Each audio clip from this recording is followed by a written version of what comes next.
Sanjay Dukle, and it's an honor to have you here, sir. My Thank pleasure. you for being here. My pleasure. And we're here at Westford University, Sharjah, and sir is an amazing strategic partnership mentor, author, and coach. So, shall we begin the question, sir? Please. So I'm not sure if she's mentioned it, but you have been a part of 1,000 plus strategic partnerships. So what is your approach to like finding strategic partnerships and making it happen, just so that the startup will be able to get their market goals, like to be able to achieve their market goals and hit their targets as well? So it all depends on the objectives of what you want to achieve, right? You start with the end in mind, and then you work backwards to be able to build a roadmap to achieve it. So with strategic partnerships also, it's the same thing. And it's about strategic partnerships are more about a two-way street where you give value and then you can get value back. Right? So you start with what is your core objectives of being in the market, whether it is to launch a brand, build trust, gain more market share, or you want to access new marketing channels, or you just want to stabilize your footfalls, whatever may be your objectives. Once you have those objectives defined, you look at how you can really do your brand positioning in the right way, and then you start finding the right strategic partners to be able to help you achieve that. Partners who have the right marketing channels, partners who have the ideal target audience for you, and that's the way you start reaching out and doing a structured proposal and an approach to be able to create that partnership. You put in a proper value proposition, real value and benefits that you want to create, and that is going to add value to the brand profile and the audience of your partners and their business objectives, because like I said, it's a two-way street. So once you have the right value proposition in place, you are able to actually get a buy-in or get an alignment from the other side, and that's when different entities can come together to actually work towards common objectives, join their journeys together, and achieve value for all stakeholders. So, what motivated you in helping the founders from businesses, startups mainly, that in building structured go-to-market roadmaps? It's not easy, as I've heard, like when you've given your talk, right? So, what motivated in helping and building it?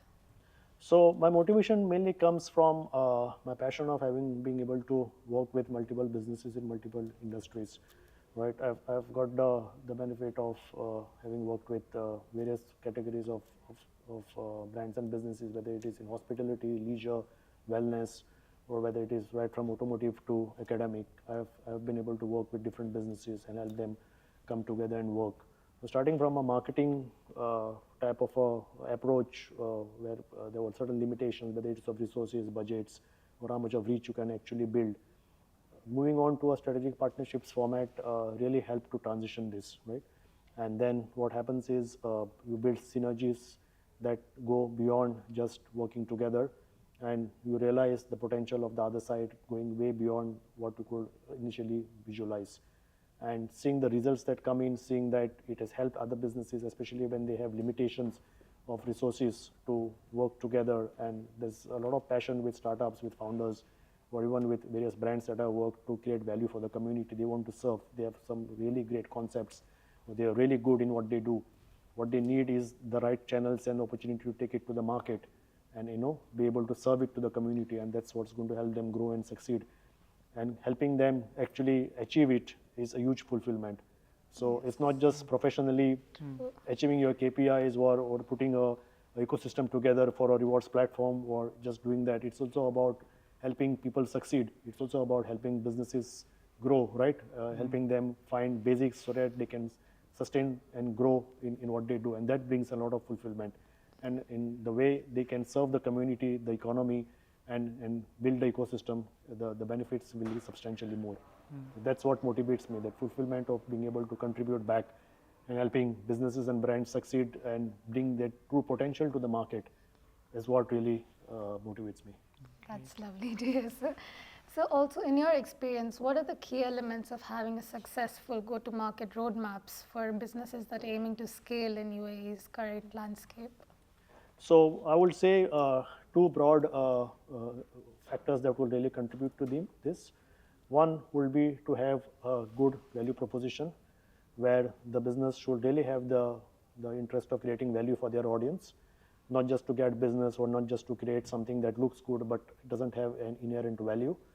They really need to have the commitment and the passion to create that value and take it to the audience, so it works. And second is they need to have the mindset of strategic partnerships where it's a two-way street and they're ready to give before they ask back. Be able to align with their partners, be able to see things from the other side, and have the right partnerships mindset. So a great value proposition and an open to work mindset that is required for partnerships is the combination that is really required for a lot of businesses to be able to go on that roadmap. Okay. So apart from this, as an author, what inspired you to write The Art of Sales Partnership? And also, what is the most valuable lesson you think the readers would take from this book?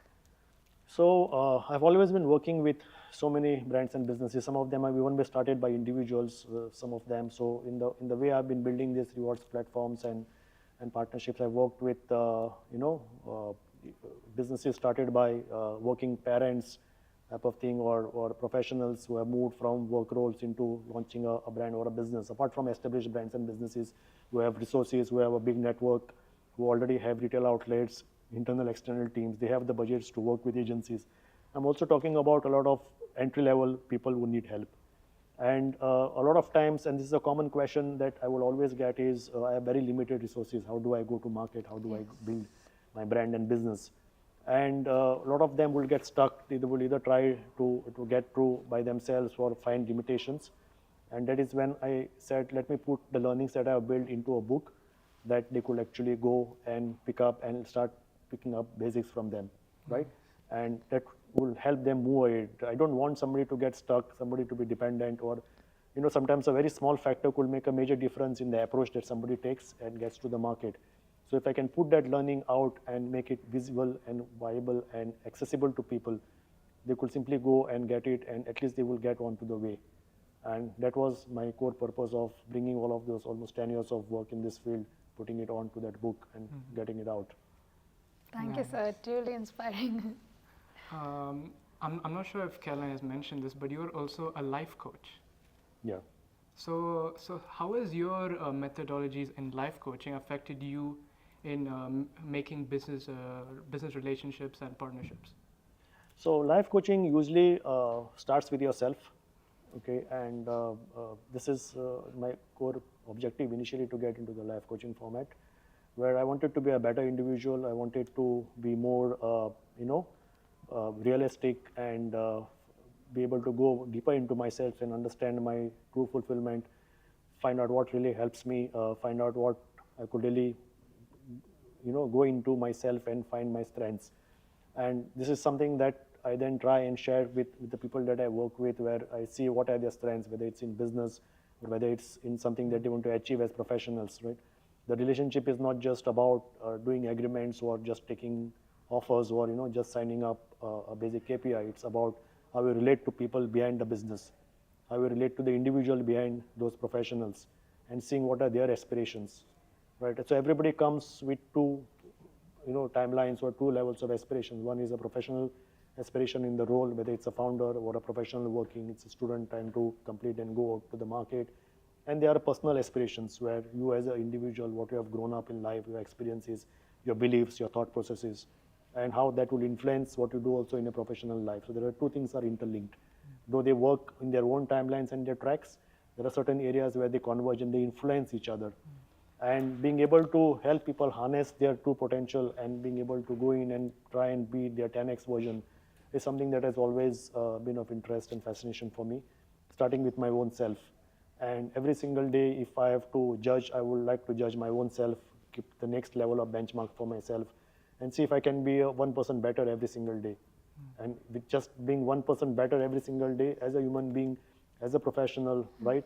Or maybe as a family person, maybe as a neighbor, maybe as a colleague, and maybe as a consultant or advisor to the people that I try and help, then that 1% of improvement in me is going to translate into 100% benefits for the people around me. And that's what really I feel is the connect between getting into life coaching and then connecting it into the business part of or work part of what I'm doing. Great. So you have spent about 2 decades in Dubai. So how has Dubai changed, and how have you like had to change your have you changed your strategies for making partnerships as Dubai has changed? Along with that question, how has the startup ecosystem in Dubai changed within those 2 decades? So 2 decades has been a huge time, and Dubai today is substantially growing. It's usually evolved over a period of time. It's always is one of the most futuristic cities and place in the world that I have seen, and it's extremely well positioned. Its vision is fantastic, and it's a great place for startups to grow. Over so many of these years, over a couple of decades almost that I've been here, I've seen the infrastructure grow, the way the lead has been taken to support the industry, to support the residents, to whatever ups and downs that could happen through the market. And it's a place which gives a huge amount of opportunity to everybody who comes and be successful in work and life. That's the way it is. And I've seen startups evolve over a period of time. Technology has evolved over a period of time. The way people use media, communications over a period of time. Especially from 2020 onwards, major part of how people are looking at launching businesses has been to the route of strategic partnerships. So from traditional marketing that I have seen earlier going on to social media, I've seen the trend now move towards, and the way its evolution is towards using strategic partnerships to grow and drive success in whatever people are doing today. And this is the way I've seen both at the government level or at all levels. The businesses and the industry is using strategic partnerships to grow, which is a great thing, and there's a lot of potential future for this. Great. So also, I would personally eager to know that I was going to say one second. Pardon me. Yeah. So, what are your aspirations, as in your future impact on this economy, on startup community? What are your future actions or inspirations? So my aspirations really would be to build a great platform for startups to grow using the model of strategic partnerships. I want them to be successful, to be in a collaborative state of mind, and to a lot of extent I can see this happening, and I want to see how I can contribute to this.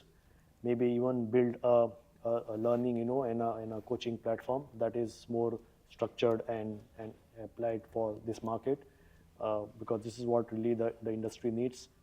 I want to build something even for the student community which is going out to the market, so that they can be successful and in going out and being integrating in the market, and whatever support and resources and knowledge and skills that they need to be able to integrate faster in the market, which is going to make them successful faster and be well stable when they go on to the real world.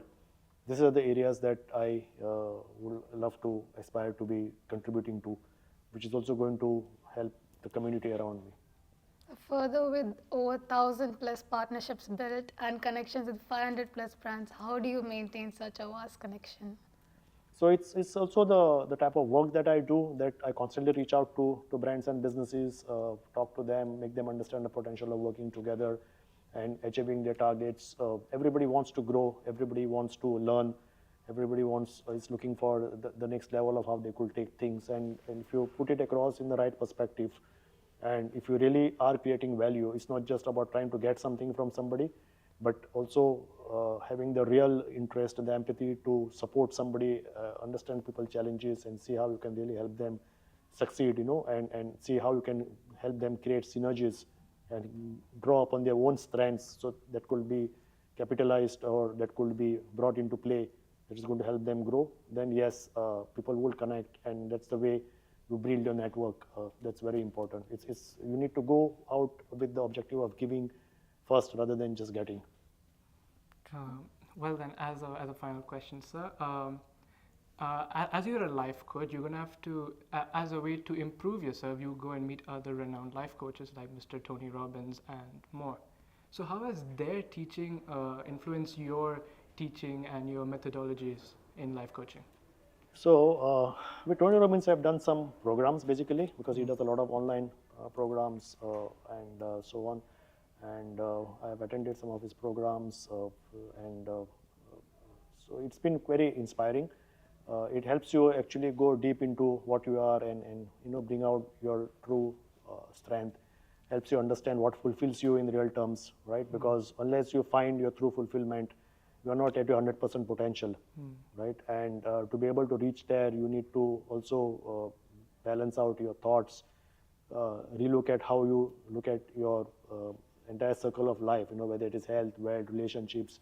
Okay, how do you look at your finances? How do you look at all elements around you that balance your life, not just about work or not just about money, but everything else that creates a work-life balance and a harmony in all areas of life. These are things that has helped me to balance out and then apply it for myself and see where I could probably bring that into the work that I do that could benefit others.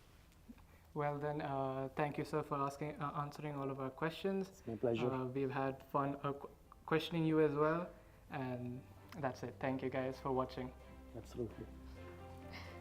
Thank you for having me. I'm looking forward to probably doing such more workshops and sessions with you and look at building a successful community. Thank you, sir. Thank you, Pleasure. sir. Thank you. Thanks a lot.